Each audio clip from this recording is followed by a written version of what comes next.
Hi, welcome to another edition of the Toll Files, being joined by Tim Helion, the director of the Tour de Nez and the former owner-operator of Du Gros Nez. Hi, Tim. Hi, Dave. So, coming back to Reno, Tim, it's always been great. You do such an excellent job with the race. How's everything going for you this year?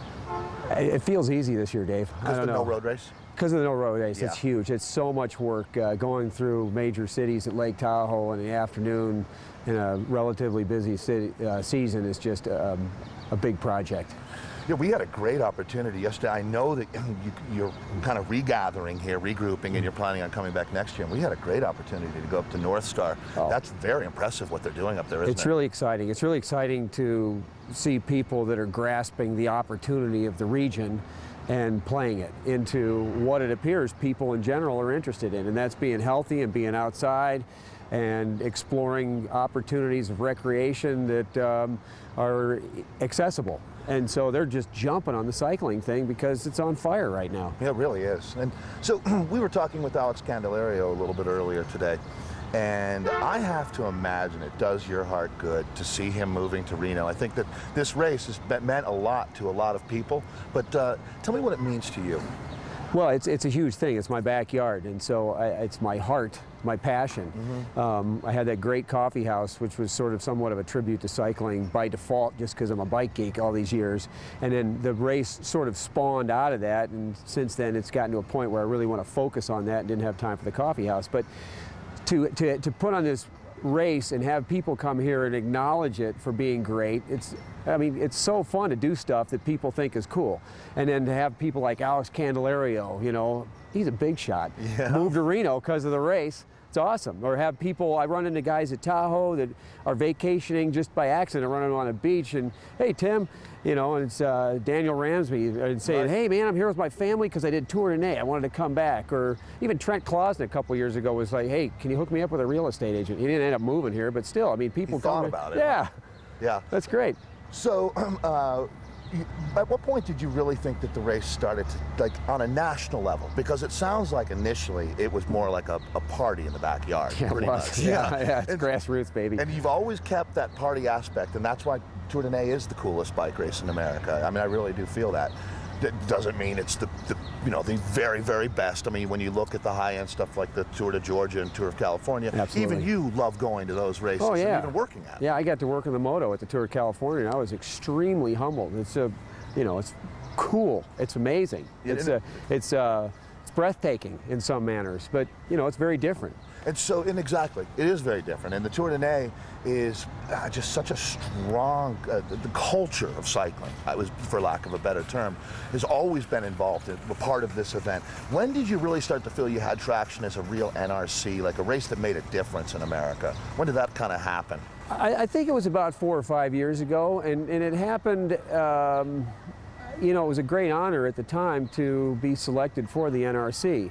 And it was a lot of work years prior to get to that point. I think about 6 years ago, we chose to go from just a Twilight Masters race regionally to, hey, let's do a pro race. And again, I think what brings people back to the Tour de Nez is not necessarily the grandeur of the Tour of California so much as the grassroots, multicultural cycling aspect of it, which includes the parties, the messenger guys and their little subculture, the clunkers and their really weird bikes. They're all so much a part of it. The kids, I mean, I just heard, I got a call from a guy this morning who said, Tim, thank you. And what are you talking about? I was just out in Verdi on a ride and ran into some 12-year-old kid on a Schwinn varsity with those death levers training for the kids race at the Tour de Nez. He flew up from Vegas. Oh, that is just I mean, it was cute. Yeah, it really is. So I was actually kind of laughing about this. The messenger culture in Reno is really alive and well, yet there's no messenger company. There is no, I can't make a phone call and have some bike messenger come pick up a package, yet there's like 100 of these guys rolling around. Just bike culture once again, huh? Bike culture, and it shows you how important it is to kind of, nurture all those pieces, I think. It's part of the same thing. And all these pieces seem to have some fascination with the other pieces. I've noticed. I mean, some guys don't, of course, but it's huge. And that part of cycling is so cool nationally that you got these kids running around wanting to be part of it, even though they can't get a job doing it in Reno. Yeah, no, yeah, it's maybe. Now, I understand that you've taken all, the Du Grenay was a fantastic coffee shop. I mean, that used to be one of the highlights for when you'd come to the race, was hanging out at the Nay.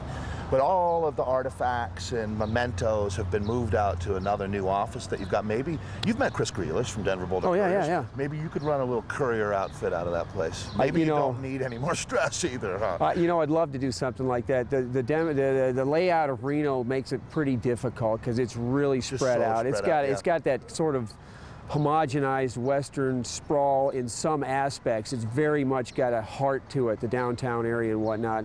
But the way the businesses have been set up with the geographic layout of the city makes it really difficult to have a bicycle courier system because it's pretty spread out. So the Tour de Nay is such an organic event.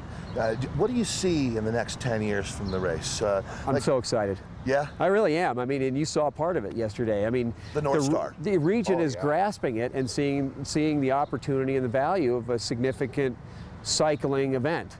And not just that, but in the style that the Tour de Nay does. And so, yeah, we were up at North Star yesterday, and those guys want to have cycling there, want to have the Tour de Nay in its style and format be part of their program that helps promote lifestyle and have that place be a place that people want to go ride bikes. And so the opportunity there is huge because now we've got, you know, opportunities for significant partners to help grow the race. And what an awesome region to have, you know, point-to-points around Tahoe and these wonderful Sierra climbs to include with, you know, U.S.-style crit racing and little downtown deals at the same time, all as a package.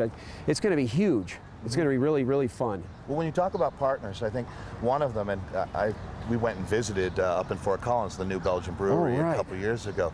I mean, they've been a terrific supporter of cycling. How did that relationship start? Was it vis-a-vis the restaurant? Yeah, it was absolutely. You know, I had a coffee house that was open 18 hours a day, and we served a lot of beer in the evenings. And those guys came in, and what a tie, you know, the logo's a bicycle. Sure. And beyond that, my enthusiasm with the multicultural aspect of the sport, because, you know, Bike Messenger, I was a mechanic, all this stuff, living elsewhere, of course, but I'm into bikes, and I'm a bike race geek, of course. So what those guys bring is their kind of circus of cycling, which is just a branding tool for them too. It's really awesome. Well, okay, I agree with you that it's a branding tool, but I don't think it's just a branding tool. Oh no, it's from the heart. Oh, absolutely. Those guys are into it. I think that, like, you look at Cliff Bar with Gary Erickson and how much he loves actually riding his bike. Is that what's going to carry us through? Like, well, actually, I don't know if we need to be carried through. I think racing in America is actually as strong as it's ever been right now.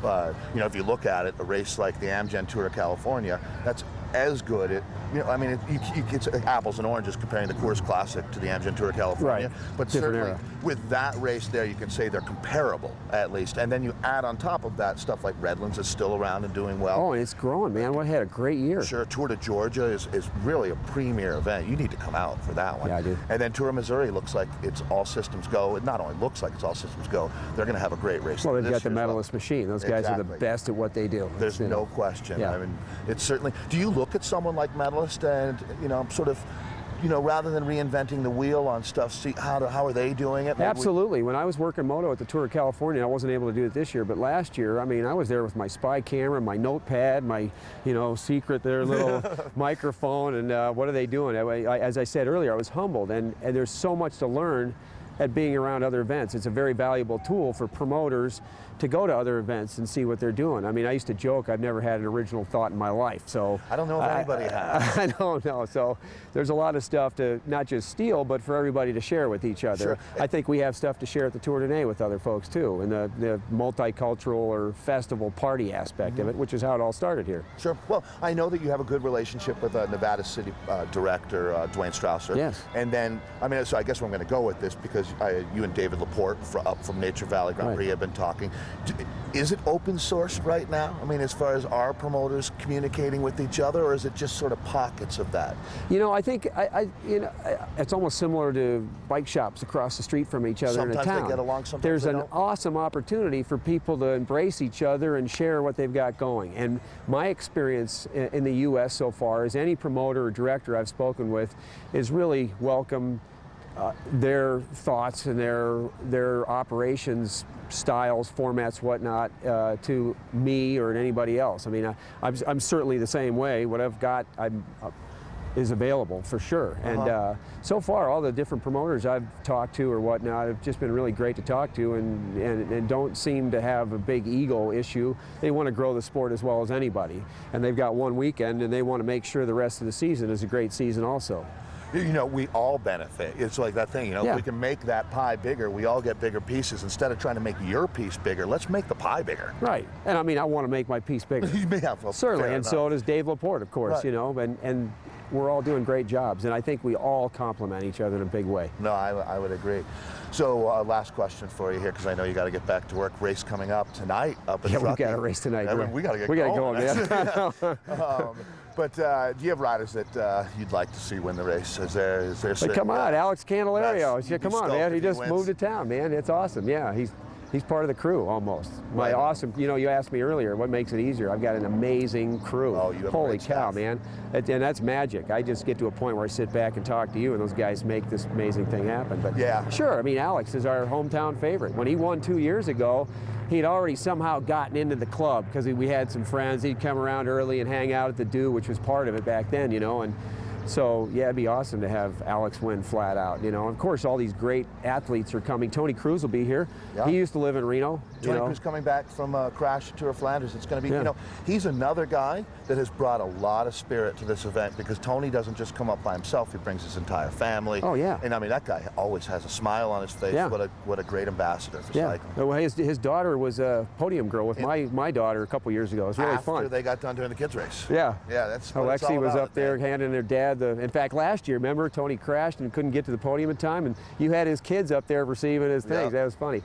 Well, right on, Tim. I really want to say thank you for everything you do for the sport of cycling. Right And on, continued Dave. Good luck. It's really great. Thanks, man. So for Tim Helion, I'm Dave Toll, and we'll see you down the road. Maybe we'll even see you up in Truckee tonight.